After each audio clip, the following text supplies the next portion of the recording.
Hubungan antara sejarah dengan budaya tidak bisa dipisahkan. Keduanya ibarat dua sisi koin. Sejarah adalah proses manusia mengenal lingkungan dari masa lalu untuk masa depan, lalu hasil dari pengamatan tersebut menjadi budaya yang melekat pada para pelakunya.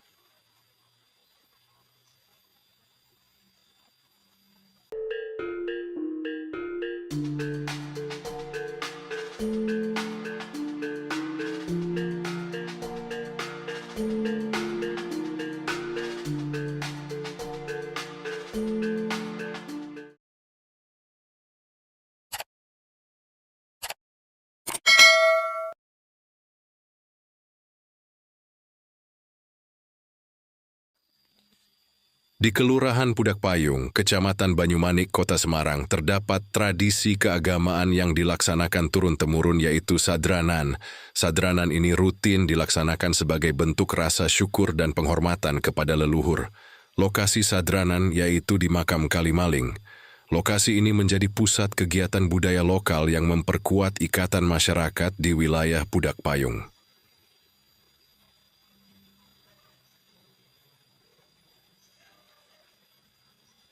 Makam Kalimaling menjadi pusat perhatian warga terutama saat tradisi sadranan atau nyadran menjelang bulan Ramadan. Warga setempat berziarah, membersihkan makam, dan mengadakan doa bersama untuk mendoakan para pendahulu. Tradisi di Makam Kalimaling merupakan bagian dari identitas budaya masyarakat Pudak Payung yang memadukan penghormatan sejarah lokal dengan nilai-nilai agama. Secara geografis dan kultural, Pudak Payung dikenal sebagai kawasan yang memadukan pemukiman, kawasan industri, dan tradisi lokal, termasuk kawasan makam ini. Di balik itu semua, di desa Pudak Payung menyimpan jejak era masa klasik atau era di mana kerajaan Hindu-Buddha masih eksis. Tidak jauh dari Makam Kalimaling, terdapat sebuah yoni yang berada di bawah pohon bunut atau Ficus virens. Yoni ini berukuran panjang kali lebar 60 cm. Kondisi yoni tidak utuh, yaitu bagian cerat yoni hilang dan rompal di beberapa sisi, dan hampir seluruh bagian yoni ditumbuhi lumut. Di sekitar yoni terdapat sisa-sisa sesaji. Ini membuktikan yoni ini masih dikeramatkan oleh warga setempat, juga warga di luar Kalimaling. Agak susah untuk mencari keberadaan yoni ini karena lokasinya agak jauh dari jalan desa dan tersembunyi di tengah ladang milik warga. Ada juga yang mempercayai bahwa air yang terdapat di lubang yoni ini dapat menyembuhkan penyakit tertentu. Dalam agama Hindu Siwa, yoni berfungsi sebagai sarana pemujaan untuk memohon kesuburan dan keseimbangan kosmis, serta sering digunakan dalam ritual penyucian dengan mengalirkan air melalui ceratnya. Dalam upacara Hindu, yoni berpasangan dengan lingga untuk menyatukan energi Dewa Siwa dan Sakti. Bentuknya yang memiliki cerat berfungsi untuk mengalirkan air suci dalam ritual penyucian. Pemasangan lingga yoni melambangkan harmoni antara maskulin-feminin, spiritual material, dan alam manusia. Yoni menjadi peninggalan arkeologis yang penting untuk edukasi dan pelestarian sejarah peradaban masa Hindu. Dalam arsitektur, yoni sering ditemukan di candi-candi sebagai pusat pemujaan, melambangkan rahim kosmis tempat kehidupan berawal. Nyadran adalah tradisi akulturasi budaya Jawa dan Islam yang dilakukan masyarakat Jawa pada bulan Sya'ban atau Ruwah atau sebelum datangnya bulan Ramadan untuk mendoakan leluhur, membersihkan makam atau besik, dan bersedekah melalui kenduri. Berakar dari ritual Hindu-Buddha Sraddha, yaitu penghormatan arwah. Wali Songo menyelaraskannya dengan nilai Islam seperti zikir dan tahlil. Istilah nyadran berasal dari bahasa Sanskerta yaitu Sraddha yang berarti keyakinan.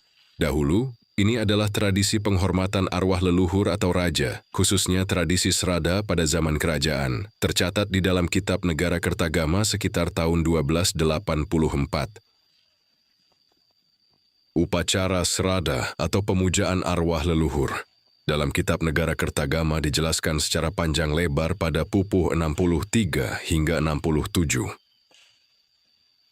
Pupuh tersebut menguraikan pesta serada yang diselenggarakan oleh Prabu Hayam Wuruk untuk memuja arwah Raja Patni atau Gayatri, nenek sang raja pada tahun 1284 Saka atau 1362 Masehi.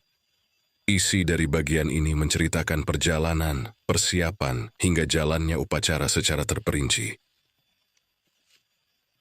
Secara lebih luas, rangkaian perhatian Raja Hayam Wuruk kepada leluhurnya atau ziarah dan pesta serada diceritakan antara pupuh 61 sampai 70. Upacara ini merupakan bentuk penghormatan tingkat tinggi pada masa Majapahit. Pesta serada untuk memperingati 12 tahun kepergian Prabu Singawardana dilakukan oleh Sri Girindrawardana pada 1408 Saka atau 1486 Masehi. Acara ini juga dimanfaatkan untuk mengeluarkan prasasti pengukuhan tanah Trailokya Puri atau prasasti Jiyu sebagai hadiah mendiang Singawardana kepada Sri Brahmaraja Ganggadara. Pada abad ke-15, Wali Songo mengadopsi tradisi ini sebagai strategi dakwah. Unsur lama yang berbau pemujaan diubah menjadi pendekatan Islam, di mana doa, yasin, tahlil, dan zikir menggantikan sesaji, nyadran dilakukan pada bulan Ruwah atau Sya'ban, sebagai simbol penghormatan kepada arwah, mengingat kematian, dan menyambut Ramadan dengan hati bersih. Dari uraian tersebut bisa jadi tradisi nyadran di Kalimaling Pudak Payung sudah ada sejak era masa klasik dan tetap dilestarikan secara turun-temurun. Dari temuan Yoni bisa jadi di Kalimaling pernah berdiri bangunan candi yang difungsikan untuk penharmaan, yaitu tugu peringatan leluhur setelah 12 tahun meninggal. Kesimpulannya, situs Yoni Kalimaling dan tradisi nyadran merupakan aset budaya yang berharga. Semoga informasi ini bermanfaat bagi masyarakat dalam memahami dan melestarikan warisan Nusantara. Terima kasih telah mengikuti channel ini dan menyimak video ini hingga akhir video. Sampai berjumpa kembali di episode selanjutnya.